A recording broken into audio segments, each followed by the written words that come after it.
What's good, YouTube? We back with another video. Today I'm gonna be giving y'all a rundown on my journey to becoming a Division I basketball player. Currently, I am sitting on the balcony, so if y'all hear water in the background, that is because there is. You feel me? We're at the beach. We're at the beach. You feel me?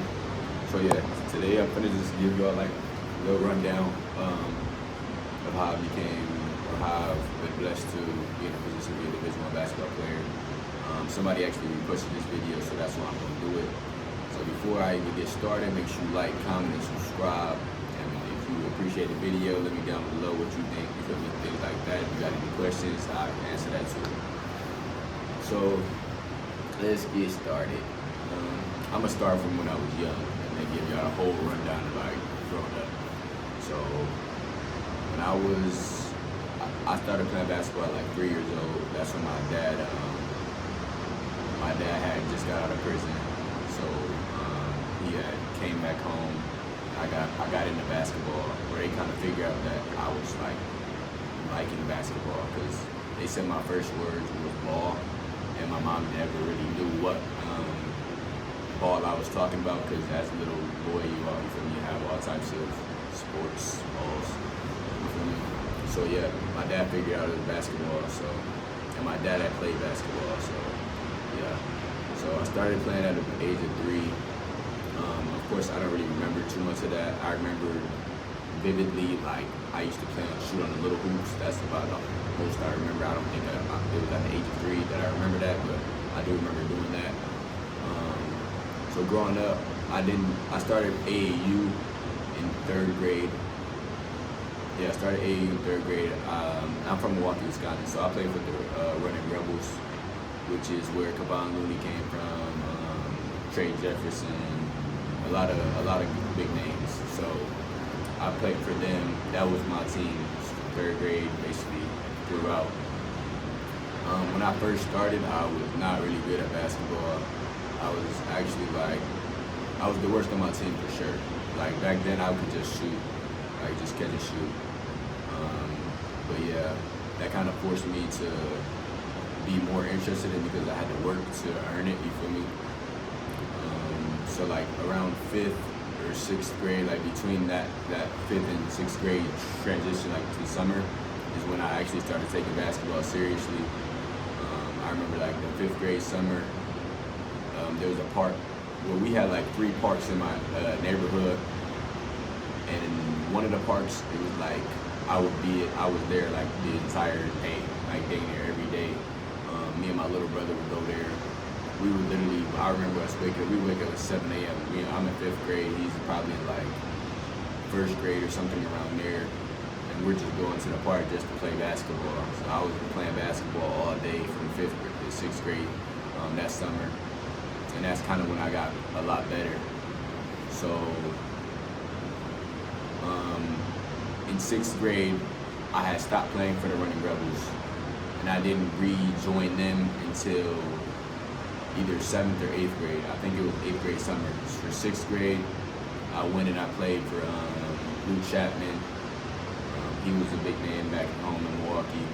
I went and played for his team, which helped me grow my confidence, you feel me, because it forced me to like be the main man. So that helped me. And then I went back and I played with the Running Rebels again in 8th grade. We had combined with another team. And on that team, we had a lot of good people. But one of the biggest names was Mike Foster, Big Mike. Shout out to him. He in the G League right now. That summer we combined with them. And then I went for high school. Most of my Running Rebel players, because growing up when I first started, I played up. So most of them were already in high school. So the people that were my age, we basically just went to King, because that's where the Running Rebel people went, you feel me? So like basically like our AAU team there, with whatever other talent they had, chose to go there. So we went there, I went there. That was IB school. I played there for 3 years. I was on varsity all 3 years I was there, but my freshman year I actually barely made the varsity team. So like after the practice, I didn't know if I made it or not. My AAU coach was the assistant coach there, like for the Running Rebels. And he told me after the trial, he was like, I know what you own, so you might just want to play JV and just rock out there. I don't know if he's gonna let you rock out. So yeah, I barely made the varsity team, but I did make it. And then our first game, it was like the Fresh Coast Classic. That's a big classic back home. We ended up playing there. I think we were down probably like 20. I'm not gonna lie. My first freshman and sophomore year, we weren't really good. We were probably down like 20, and he had threw me in there. And I just got out there. I was making plays, and from that moment on, I kind of just like grew. And that year, I had like a pretty productive year. I think I was third in the team in scoring. And yeah, I was just out there hooping like as a freshman to play varsity and actually like impact it. That was pretty good for me. Especially because I was never, you feel me, I was never gifted with all this balance where I wasn't tall, you feel me. That time I was probably like 5'11" freshman year, somewhere around there. Probably like 5'11". And I wasn't, you feel me, just bouncy or nothing like that. So you feel me, it just like made it like that much harder for me to get there, but I made it work. So played there freshman and sophomore year. Junior year was the best year. Junior year, we went undefeated regular season. So we was like, through our conference, we were smacking everybody in our conference for real. And then we got to playoffs and we ended up losing. And we ended up losing. So they had, I think we were down maybe like, it was a tie game or we were down 1 or something like that, and they missed a free throw, and they got the offensive rebound, and then we might have had to foul again, and they maybe hit a free throw, and I think they were up 2 at that point, and I drove full court, ended up missing a game time layup. My coaches after the game was like, you got fouled, but I was, you feel me, as a competitor, you were like, nah, I could have made that layup, you feel me? So yeah, sadly, that's how I ended my high school career in Milwaukee. So after that year, the next year was when COVID hit. And I really didn't know what was gonna go on. So I decided to reach out and I tried to talk to my parents. I was like, I wanna go prep. Because in Milwaukee, most of the guards are smaller than me. So most of my stuff, I was just posting them up, scoring. So I ended up deciding to go prep. So I flew out to Arizona, first time to Arizona. We actually drove to Arizona from Milwaukee to Arizona.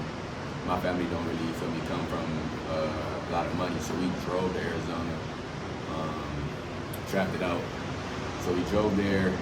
I tried out for Coach Mack, shout out to Coach Mack. He was at Bella Vista, which is the school I was supposed to go to, but I tried out, so basically, I didn't really try it. I was working out so he could see me type thing.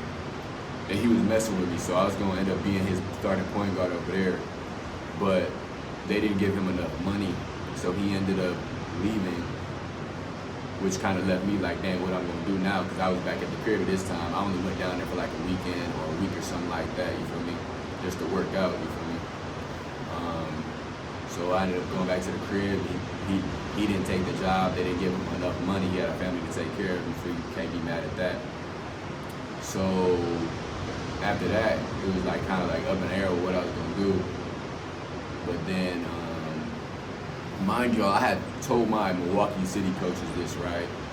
And their reactions to it was bad. But at the same time, I mean, you just gotta do what's best for you. So they didn't understand it. They thought it was selfish, this and that. But at sometimes in your life, you gotta be selfish to make the best move for yourself. Because I didn't feel like me staying in Milwaukee was gonna get me to my full potential or get me to where I wanted to be. My junior year, I had a D2 offer from Miles, and that was my only offer. JUCOs never really texted me. A JUCO might have like gotten in contact with me my senior year. I think that was the first time a JUCO actually got in contact with me. My senior year was out Arizona, which I'm going to tell you now. So, like I said, I didn't, what is it called? I didn't go to Bella Vista, so I had to find another school to go to. But luckily, my cousin was out there in Arizona already. Shout out Devontae Cobbs, Jig. He was there, so he kind of like just come to school with me, and then I ended up staying with them. So that was a blessing. Thank you. Shout out to them. Thank y'all for that. So I stayed with them, right? So that whole year, that was probably the best year of basketball I played. I went to Enterprise. Shout out to CP, C-Poke. Coach, he just like showed me like you can have your own swag on the court type thing. And that's kind of where I like took off, and I really knew I could do this for real. So that year we were playing on the grind session with big teams from like Prolific, Southern California, OSL, you know, all them type of teams. So we weren't that good, but you feel me, I was making a name for myself on that side of the world, you feel me? And for me to like, be away from my family and all that, people be like, damn, I don't know how you doing it, but you feel me, I was out there doing it, I was just hungry. So I was doing that. After that year, which was my senior year, I always thought like, I never wanted to reclass. They had told me this when I first went to Arizona, like reclass, people not gonna know you. Me personally, I was like, man, I don't want to reclass. I feel like that's cheating. But in the end of things, at the end of my senior year, I still didn't have nothing, so I had to reclass. So I reclassed to 2022. I was previously 2021. So I reclassed 2022, and I ended up transferring to an actual prep school. So I went to Phoenix Prep because I seen that they were getting a lot of kids off the board that I felt like I was better than. So,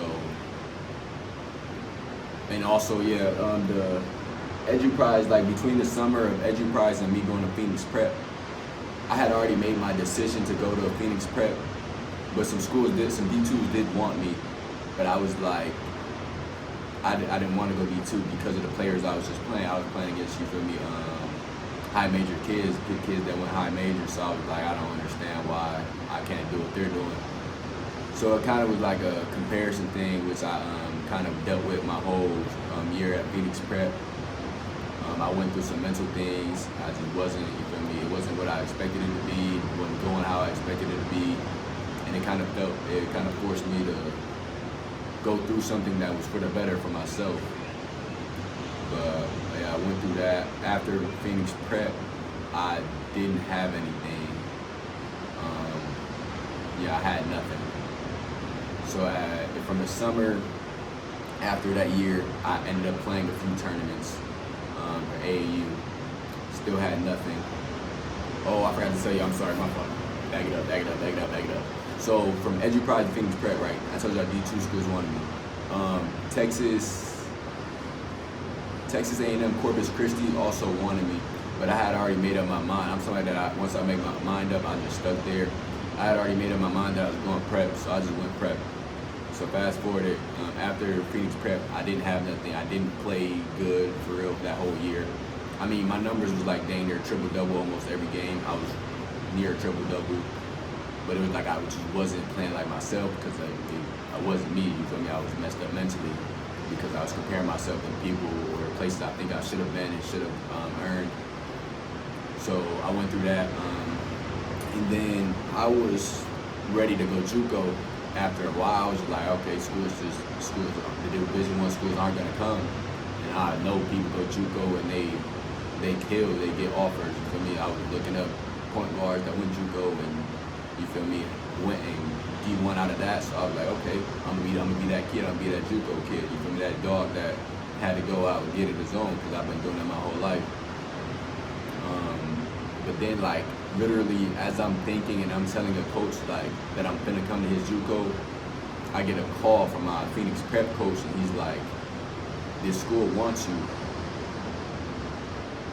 but it's a military school." The first school I believe it was like Navy or Army, and I was like, you had to enlist in order to go there, and I'm like, nah, I'm not enlisting. That's not, you feel me? That's not what I want to do. That's not something that I have interest in. So I was like, nah. And then probably a few days later, he called me again. He's like, BMI, they want you. They just got a whole new coaching staff. They looking for players. And I'm like, do I got to enlist? They're like, no, but you gotta do the military part. You're gonna have to most likely cut your hair. So the whole cut of my hair thing was kind of crazy to me, but it's like once I got on the phone with the coaches, you feel me? They broke it down to me. They was like, basically, you feel me? You getting college paid for it. You feel me? It ended up being like $260,000, and then like so you wouldn't cut your hair to like you feel me for $260,000. Basically, what you're doing and play college at the basketball level, at the Division I level. So I was like, yeah, that's right. So I ended up going on a visit there. While I was there was nobody there because it was like spring break or like end of the year type thing. So it wasn't nobody there, so it was a cool vibe while I was there. And I ended up committing the day before I left. And I was like, it was like a big relief off my shoulders. I can't cap to y'all, just knowing where I was gonna go next, or knowing what's next for me. Because a lot of people is just like, bro, you're so talented, like how do you not have anything? And I was just like, man, I don't know, but God taught me to trust him, you feel me, to be patient, trust his process. So that's what I did. Unfortunately, I did not stay there. I did a year at BMI.